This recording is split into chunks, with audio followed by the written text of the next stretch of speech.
Good evening friends, welcome to my YouTube channel advocate Amit Kumar Gupta.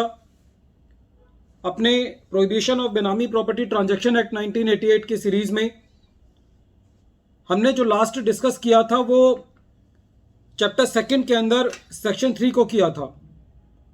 जो chapter second है वो prohibition of बेनामी transaction के बारे में बात करता है और सेक्शन 3 जो है वो बेसिकली प्रोहिबिशन ऑफ बेनामी ट्रांजैक्शन के लिए क्या फाइन के प्रावधान है, क्या इम्प्रिजनमेंट के प्रावधान है, उसके बारे में बताया गया है, जो हमने पिछले लेक्चर में डिस्कस किया था। आज हम डिस्कस करेंगे सेक्शन 4। सेक्शन 4 जो है वो कहता है prohibition of the right to recover property held benami के बारे में। सेक्शन 4 का जो सबसेक्शन 1 है वो ये कहता है कि कोई भी सूट, कोई भी दावा, कोई भी क्लेम या कोई भी एक्शन जो है वो रियल ऑनर के द्वारा नहीं लिया जा सकता बेनामीदार के अगेंस्ट अपनी प्रॉपर्टी को रिकवर करने के लिए। वो ये नहीं कह सकता कि मैंने पैसा दिया था और जो बेनामीदार है वो खाली नाम मात्र के लिए है। तो इस चीज को सेक्शन 4 सबसेक्शन 1 के अंदर स्पेसिफिकली मना कर दिया गया है कि जो बेनिफिशियरी है वो बेनामीदार से अपनी प्रॉपर्टी लेने के लिए कोई भी सूट, कोई भी क्लेम या कोई भी एक्शन जो है वो नहीं ले सकता। सेक्शन 4 सबसेक्शन 2 ये कहता है कि जो बेनिफिशियरी है, जो रियल ऑनर है, उसके पास कोई डिफेंस भी अवेलेबल नहीं होगा इस प्रॉपर्टी के बारे में। मतलब वो ये नहीं कह सकता कि मुझे इस प्रॉपर्टी का किराया मिल जाए या किसी भी तरीके का कोई भी डिफेंस। यदि एक बार ये प्रूव हो जाता है कि ये बेनामी ट्रांजैक्शन है, ये बेनामी प्रॉपर्टी है, तो बेनिफिशियरी के पास या रियल ऑनर के पास कोई भी बेनामीदार के अगेंस्ट या किसी भी दूसरे आदमी के प्रति कोई भी किसी भी तरीके का कोई भी जो डिफेंस जो है वो नहीं रहेगा। अब बात आती है सेक्शन 5 के बारे में। सेक्शन 5 कहता है प्रॉपर्टी हेल्ड बेनामी लायबल टू कन्फिस्केशन।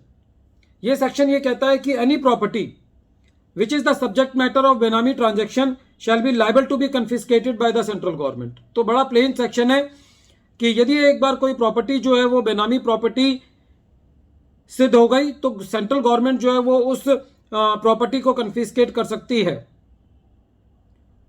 और इस कन्फिस्केशन के अंदर यह भी है कि कोई भी सेंट्रल गवर्नमेंट को किसी भी तरीके का कोई भी कंपनसेशन देने की जरूरत नहीं पड़ेगी। चैप्टर सेकंड में जो कि प्रोहिबिशन ऑफ बेनामी ट्रांजैक्शंस की बात करता है, उसके अंदर जो सेक्शन 6 है वो कहता है prohibition on re transfer of property by बेनामीदार। ये सेक्शन ये कहता है कि जो बेनामीदार है वो जब एक बार ये क्लियर हो गया कि ये ट्रांजैक्शन जो है वो बेनामी ट्रांजैक्शन है, तो बेनामीदार जो है वो ये प्रॉपर्टी दोबारे जो है वो बेनिफिशियरी को ट्रांसफर नहीं कर सकता। और यदि वो ये प्रॉपर्टी को ट्रांसफर करेगा तो ये ट्रांसफर जो है वो नल एंड वाइड मानी जाएगी। ये सेक्शन बहुत जरूरी था क्योंकि जनरली ऐसा हो सकता था कि जब कभी भी नोटिस मिले बेनामीदार को या बेनिफिशियरी को तो वो इस प्रॉपर्टी को दोबारा ट्रांसफर कर ले। तो ये सेक्शन के अंदर स्पेसिफिकली मना कर दिया गया है कि एक बार यदि कोई प्रॉपर्टी बेनामी प्रॉपर्टी डिक्लेयर हो जाती है तो बेनामीदार उस प्रॉपर्टी को बेनिफिशियरी को या रियल ऑनर को दोबारा ट्रांसफर नहीं कर सकता। और यदि वो इसको ट्रांसफर करता है तो ये ट्रांसफर जो है वो नल एंड वाइड मानी जाएगी।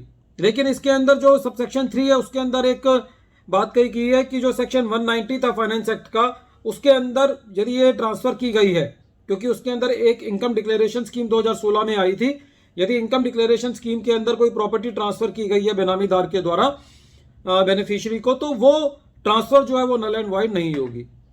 तो फ्रेंड्स करीबन हमारा जो चैप्टर सेकंड जो है, जो कि प्रोहिबिशन ऑफ बेनामी ट्रांजैक्शन के बारे में बात करता है, उसके अंदर 4 सेक्शन थे। Section 3, section 4, section 5, section 6। Section 3 हमने पिछले लेक्चर में डिस्कस कर लिया था और सेक्शन 4, 5, 6 जो है हमने इसमें डिस्कस कर लिए। कोई ज़्यादा बहुत बड़े सेक्शन नहीं है, बहुत क्लियर सेक्शन है, बहुत क्लियर मैसेज है पार्लियामेंट का, बहुत क्लियर मैसेज है लेजिस्लेचर का कि यदि कोई भी एक बार प्रॉपर्टी बेनामी डिक्लेयर हो जाती है, प्रूव हो जाती है, तो उसके बाद फिर जो बेनिफिशियरी है उसका कोई राइट नहीं रह जाता। जो प्रॉपर्टी है वो गवर्नमेंट के पास चली जाएगी और एक बार यदि प्रॉपर्टी जो है वो बेनामी प्रॉपर्टी डिक्लेयर हो गई तो वो प्रॉपर्टी को फिर दोबारा जो बेनामीदार है वो बेनिफिशियरी को ट्रांसफर नहीं कर सकता। यदि ये वो ट्रांसफर करेगा तो ये ट्रांसफर जो है वो नल एंड वाइड मानी जाएगी। Thank you friends.